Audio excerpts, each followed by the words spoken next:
Hello മുത്തുമണികളെ, എന്തൊക്കെയുണ്ട് വിശേഷങ്ങൾ? എല്ലാവർക്കും സുഖമല്ലേ? അപ്പോൾ ഞാൻ ഇക്കുന്ന മീനും കൂട്ടാൻ വെക്കാൻ വേറെ ഒന്നുമില്ല കേട്ടോ. അപ്പോൾ ഞാൻ എന്ത് കാട്ടി അറിയാം, കുറച്ച് മുരിങ്ങ, അത് നമ്മളെ തൊടിയിൽ തന്നെ ഉള്ളതാണ്, പൊട്ടിച്ചിട്ടോ. അപ്പോൾ അത് കറി വെക്കണേക്കായും ഇഷ്ടം തോരൻ വെക്കണതാണ് കേട്ടോ. അപ്പോൾ എല്ലാവരും തോരൻ വെക്കലുണ്ടാവില്ല, അറിയാത്തവരുണ്ടെങ്കിൽ അവർക്ക് ആയിക്കോട്ടെ ഒരു വീഡിയോ എന്ന് വിചാരിച്ചു ഞാൻ. അപ്പോൾ ഞാനെങ്ങനെ തോരൻ വെക്കൽ അറിയാം. തോരൻ 2-3 ഐറ്റത്തിലൊക്കെ വെക്കലുണ്ട് കേട്ടോ.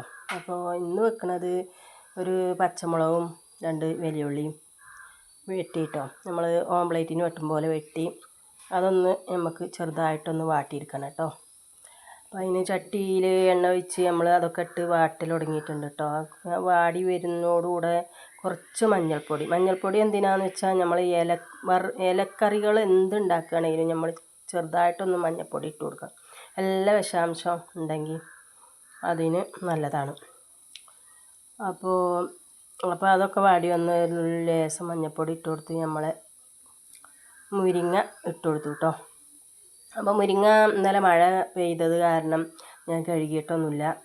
നമ്മൾ പൊടി പാറുന്ന ടൈമൊക്കെ ആണെങ്കിൽ നമ്മളൊന്ന് കഴുകി വാരുന്നത് നല്ലതാണ്, കാരണം ഇലയിലൊക്കെ പൊടി പറ്റി പിടിച്ചിട്ടുണ്ടാവും.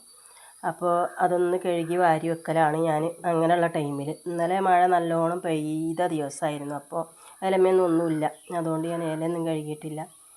അപ്പോൾ നമ്മളതിന് പാകത്തിന് ഉപ്പൊക്കെ ഇട്ട് കൊടുത്തിട്ട് നമ്മൾ ആ എണ്ണയിൽ തന്നെ നമ്മൾ വഴറ്റി വേവിച്ചെടുക്കണം കേട്ടോ.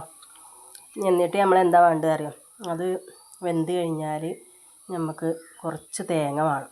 തേങ്ങയും ഇതിൽ നമ്മൾ ഈ ഉപ്പേരി ഇത് മുരിങ്ങ തോരൻ വെക്കണയിൽ ഞാൻ ചില തോരത്തിൽ നമ്മൾ ഒരു വെളുത്തുള്ളി ചതച്ചിടലുണ്ട്. അപ്പോൾ അതിൻ്റെ ചോയ ഇഷ്ടമുള്ളവർക്ക് അത് ഒരു വേറെ രുചിയാണ് കേട്ടോ. അപ്പോൾ ഇഷ്ടമില്ലാത്തവർക്ക് പിന്നെ അത് ഇടാതിരിക്കാൻ നല്ലത്. അപ്പോൾ ഇനി നമുക്ക് എന്താണെന്നറിയാം, അതിലേക്ക് കുറച്ച് തേങ്ങയും കുറച്ച് കാന്താരി മുളക്, ചെറിയ പിന്നെ ചീനമുളക് അറിയും, കാന്താരി മുളക് അറിയും, അങ്ങനെ പറയും. അപ്പോൾ അതും തേങ്ങയും 2 ചെറിയുള്ളി ചതച്ച് നമ്മളിതിൽ ചേർത്ത് കൊടുക്കണം കേട്ടോ. എന്നാലേ നമുക്ക് ആ തോരത്തിൻ്റെ ഒരു ടേസ്റ്റും കാര്യങ്ങളൊക്കെ കിട്ടുള്ളൂ. അപ്പോൾ ഞാൻ അതും തേങ്ങയും കാന്താരി മുളകും ചെറിയുള്ളിയും കൂടി ചതച്ചെടുത്തിട്ട് അവിടെ മാറ്റി വെച്ചിട്ടുണ്ടായിരുന്നു കേട്ടോ. അപ്പോൾ അത് ഇട്ട് കൊടുത്ത് നമുക്ക് നല്ലോണം ഒന്ന് ഇളക്കി യോജിപ്പിക്കാണ്ട് കേട്ടോ. അപ്പോൾ ഇളക്കി യോജിപ്പിച്ചതിന് ശേഷം നമുക്കത് വേണമെങ്കിൽ കുറച്ച് വെളിച്ചെണ്ണ ഒറ്റിച്ച് കൊടുക്കാം, വേണ്ടവർക്ക് നിർബന്ധമല്ല. കാരണം നമ്മൾ വെളിച്ചെണ്ണയിൽ ഉള്ളി വഴറ്റി മുരിങ്ങയൊക്കെ അതിലാണ് വേവിച്ചെടുത്തിട്ടുള്ളത് കേട്ടോ. അതുകൊണ്ട് ഒറ്റിച്ചെടുക്കണം എന്നൊന്നുമില്ല, ഞാൻ ഒറ്റിച്ചെടുക്കണില്ല. അപ്പോൾ അങ്ങനെ നമ്മളെ മുരിങ്ങത്തോരൻ ഇവിടെ റെഡി ആയിട്ടുണ്ട് കേട്ടോ.